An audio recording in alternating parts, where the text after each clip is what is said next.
नमस्कार दोस्तों, मैं श्रवण आप सभी का स्वागत करता हूं अपने YouTube चैनल परीक्षा रात्रि पर। जैसा कि हम सिंधु घाटी सभ्यता के महत्वपूर्ण विशेषताओं को जानने का प्रयास कर रहे थे, आज उसी में हम धोलावीरा, रंगपुर, रोपर और सुतका गेडोर के बारे में जानने का प्रयास करेंगे। यहाँ की क्या विशेषता है, तो आप सभी बने रहिए, कॉपी कलम निकालिए, नोट करते रहिए और साथ ही समझते रहिए। तो पहला हेडिंग दीजिएगा धोलावीरा।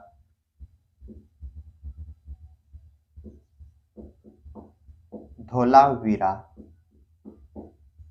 ये जो धोलावीरा स्थल है, यहाँ की क्या खास विशेषता है? यदि वर्तमान स्थिति देखें तो गुजरात के कच्छ जिला में है। वर्तमान स्थिति कहाँ है? गुजरात के कच्छ जिला में। गुजरात के कच्छ जिले में।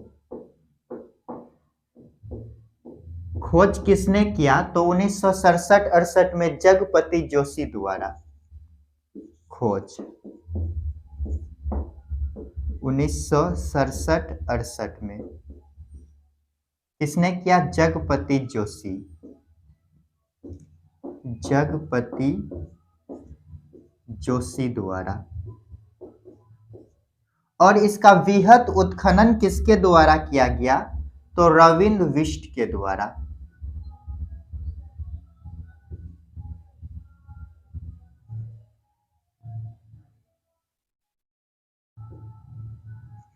वृहद उत्खनन,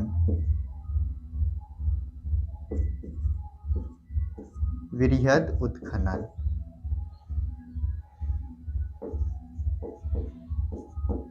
रविंद्र बिष्ट द्वारा। रविंद्र सिंह बिष्ट। ये जो है धोलावीरा जो देख रहे हैं, यह भारत में जो है कि सबसे बड़ा स्थल है। यह भारत का, यह भारत में खोजा गया सिंधु घाटी सभ्यता का सबसे बड़ा स्थल है। सिंधु घाटी सभ्यता का सबसे बड़ा स्थल है।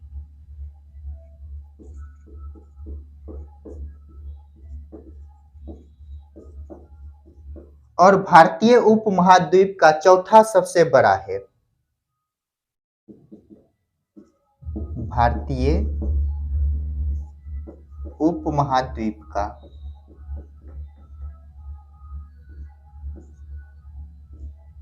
चौथा सबसे बड़ा स्थल है। तो पहला कौन सा है, यह भी बात आता है। तो पहला है मोहनजोदड़ो। मोहनजोदड़ो।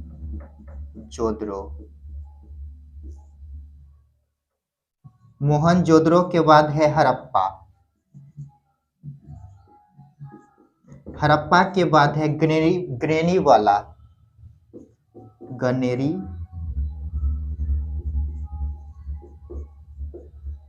वाला। गनेरीवाला के बाद ये अपना आता है धोलावीरा। धोलावीरा। तो देखिए अभी तक हम क्या देखे, तो धोलावीरा की यदि महत्वपूर्ण विशेषता देखें तो इसकी वर्तमान स्थिति कहाँ है? तो गुजरात के कच्छ जिले में है। ये वर्तमान स्थिति गुजरात के कच्छ जिले में। खोज कब हुआ? 1967-68 में। किसने किया? तो जगपति जोशी के द्वारा। वृहद उत्खनन, बड़े स्थल पर इसका उत्खनन किसने किया है? रविंद्र सिंह बिष्ट के द्वारा किया गया। यह भारत में खोजा गया सिंधु घाटी सभ्यता का क्या है? सबसे बड़ा स्थल है। भारत में यदि बोले तो सबसे बड़ा स्थल है। यदि बोले भारतीय उपमहाद्वीप में चौथा सबसे बड़ा है। भारतीय उपमहाद्वीप में क्या है? चौथा सबसे बड़ा। तो बड़ा कौन है? पहले नंबर पे मोहनजोदड़ो, हड़प्पा, गनेरीवाला। ये तीनों जो है ये है पाकिस्तान में। कहाँ है? पाकिस्तान। पाकिस्तान में। और ये जो देख रहे हैं धोलावीरा, ये कहाँ है? भारत में। तो जल्दी से इनको नोट कीजिए और आगे देखते हैं।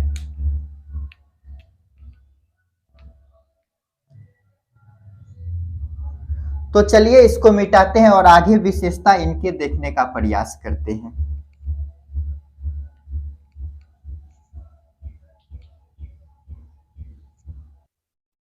और विशेषता देखते हैं धोलावीरा के बारे में। यहां से जो है कि ये जो नगर है 3 भागों में विभाजित है। धोलावीरा, धोलावीरा नगर 3 भागों में विभाजित है।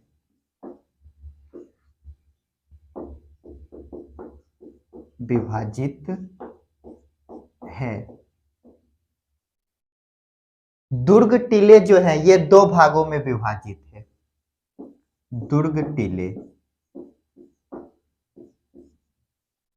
2 भागों में विभाजित, और एक जो है नगर टीला यह 1 भाग में है।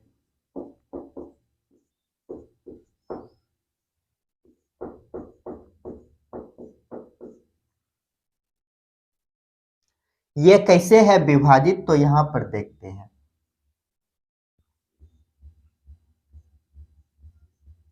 ये है पूर्वी टीला, ये है पश्चिमी टीला। इसे क्या कहते हैं? नगर। इसे नगर की संज्ञा दी गई है, इसे दुर्ग की संज्ञा दी गई है। इसमें जो है कि यह 2 भागों में बटा हुआ है, अर्थात यहाँ है पुरोहित वर्ग, पुरोहित वर्ग, और ये जो है यहाँ पे अधिकारी वर्ग है, अधिकारी वर्ग। ये कौन सा टीला है? तो यह दुर्ग टीला है, दुर्ग टीला। तो क्या देखिए यह टीला 3 भागों में विभाजित है। कैसे है यह देखिए। और यदि विशेषता देखें तो ये जो दुर्ग टीला है यहाँ से धार्मिक क्रियाकलाप के साक्ष्य प्राप्त नहीं होते हैं। तो लिखते हैं यहाँ के दुर्ग टीले से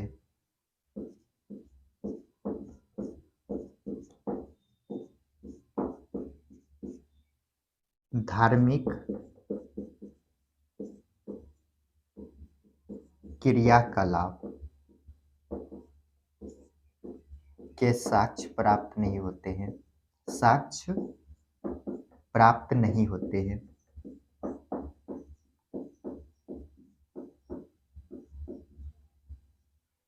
ये जो धोलावीरा है यहाँ से खेलने के एक स्टेडियम और सूचना पत्र प्राप्त हुआ है।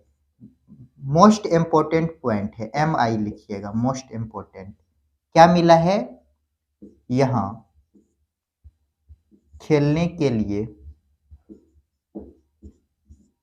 के लिए स्टेडियम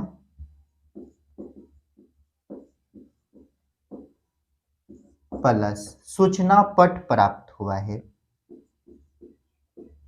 सूचना पट प्राप्त हुआ है, प्राप्त हुए हैं। कैसा है? तो ये यहाँ पे एक खेलने का स्टेडियम बना हुआ है पिच टाइप का, और यहीं पर क्या है? एक जो है कि सूचना पट बना हुआ है, इसे करके इस पे क्या है? कुछ लिखा हुआ है। तो क्या देखे यहाँ की विशेषता, क्या देखे हम? ये जो धोलावीरा नगर है ये कितने भागों में विभाजित है? तो 3 भागों में विभाजित है, जिसमें दुर्ग टीला जो देखे, ये जो पश्चिम का टीला है यह 2 भागों में विभाजित है, और ये जो पूर्व का टीला है जिसे नगर की संज्ञा देते हैं यह 1 भागों में विभाजित है। और ये जो दुर्ग टीला है, ये जो दुर्ग टीला है यहाँ पे ये जो धोलावीरा है यहाँ पर धार्मिक क्रियाकलाप के साक्ष्य प्राप्त नहीं हुए हैं। और मोस्ट इंपोर्टेंट पॉइंट है, यहाँ पर खेलने के लिए क्या मिले हैं? स्टेडियम और सूचना पट प्राप्त हुआ है। तो जल्दी से इनको नोट कीजिए और अगला देखते हैं। तो चलिए इसको मिटाते हैं और अगला देखते हैं। अगला लेते हैं सुध कोदरा।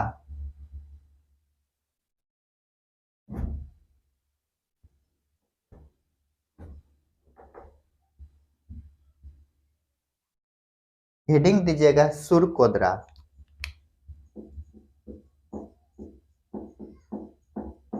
सुरकोदरा। और इसकी वर्तमान स्थिति देखें तो यह भी गुजरात के कच्छ जिले में है। वर्तमान स्थिति कहाँ है? गुजरात के कच्छ जिले में। गुजरात के कच्छ जिले में।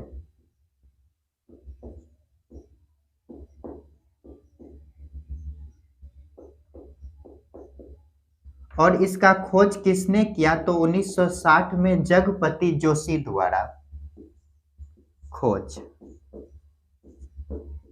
1960 में किसने किया? जगपति जोशी। जगपति जोशी।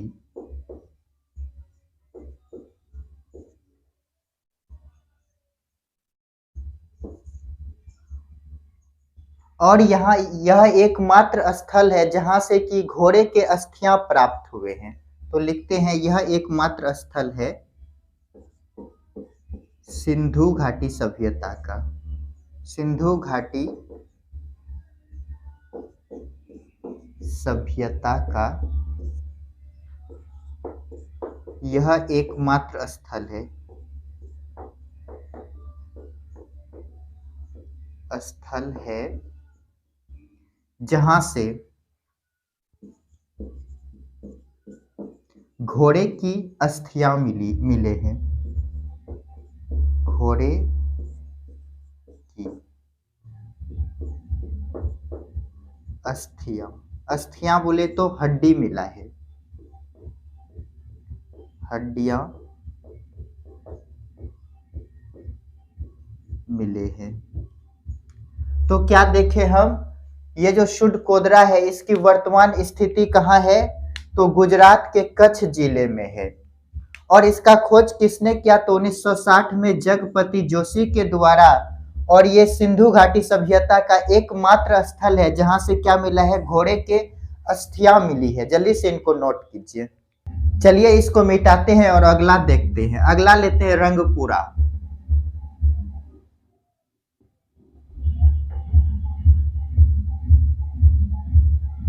हेडिंग दीजिएगा रंगपुरा। रंगपुरा। और इसकी वर्तमान स्थिति देखें तो कहाँ है? गुजरात के अहमदाबाद में। वर्तमान स्थिति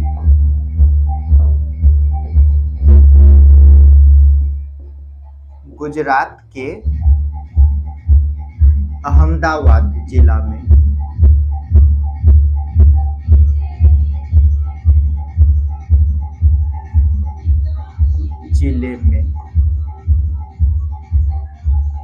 और इसका खोज किसने किया? खोज 1931 में एमएस वत्स। और 1953 में एसआर राव द्वारा किया गया। और यहां से क्या प्राप्त हुए हैं? तो यहां से चावल का साक्ष्य प्राप्त हुआ है। यहां से चावल का साक्ष्य प्राप्त हुआ है। चावल के साक्ष्य प्राप्त हुए हैं।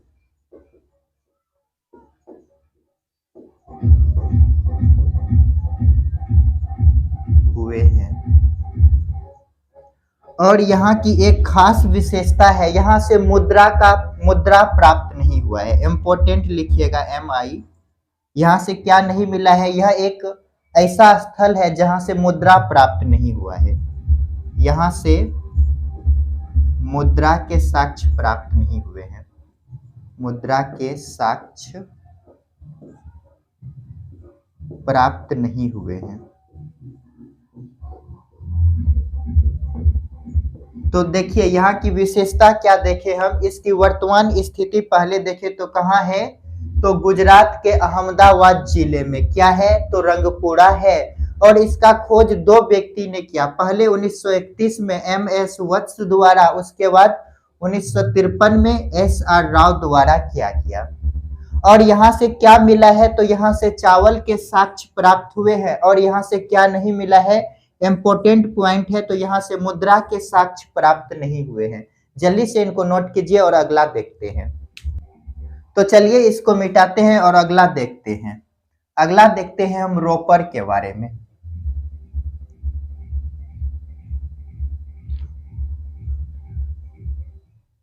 आप सभी हेडिंग दीजिएगा रोपर।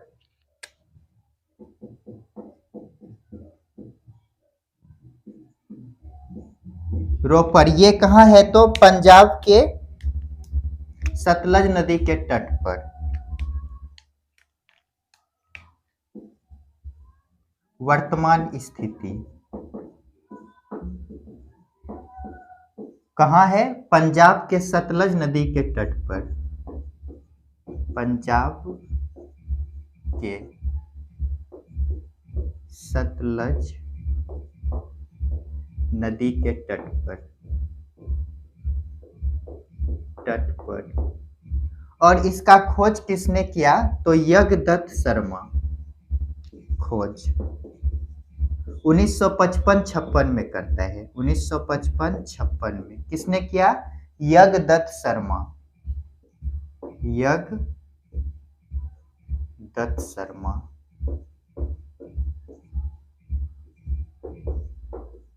और यहाँ का एक महत्वपूर्ण विशेषता क्या है, तो यहाँ पर मनुष्य के कब्र में कुत्ते के समाधान प्राप्त हुए हैं। यहाँ से मनुष्य के कब्र में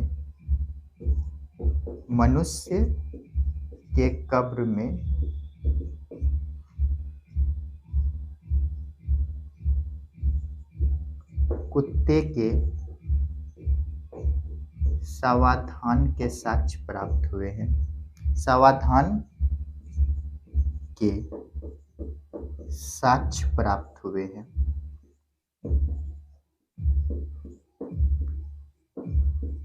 ऐसा बात है तो हम कह सकते हैं यहाँ पर मालिक के साथ कुत्ता को दफनाया जाता था। इसी लाइन को हम क्या कह सकते हैं, यहाँ पर मालिक के साथ कुत्ता को दफनाया जाता था। मालिक और कुत्ता दोनों। मालिक बोले तो मनुष्य हो सकता है, मालिक प्लस कुत्ता, दोनों को क्या किया जाता था, दफनाया जाता था।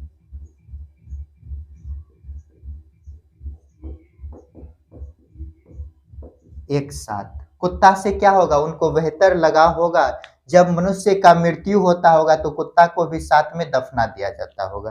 तो क्या देखिए यहाँ की मुख्य विशेषता, वर्तमान स्थिति क्या है, पंजाब के सतलज नदी के तट पर ये प्राप्त हुए हैं रोपर। इसका खोज किसने किया, 1955-56 में यज्ञदत्त शर्मा द्वारा किया गया। और यहाँ से क्या प्राप्त हुआ है, तो मनुष्य के कब्र में कुत्ते के समाधान के साक्ष्य प्राप्त हुए हैं। इसी को हम कह सकते हैं, यहाँ पर मालिक के साथ कुत्ते को दफनाया जाता होगा। जल्दी से इनको नोट कीजिए। तो दोस्तों आज के लिए इतना ही, मिलते हैं नेक्स्ट क्लास में। यदि मेरा वीडियो अच्छा लगता है तो लाइक शेयर और कमेंट कीजिए। साथ ही आप सभी पढ़ते रहिए, अपने माता पिता का सम्मान कीजिए। मिलते हैं नेक्स्ट क्लास में।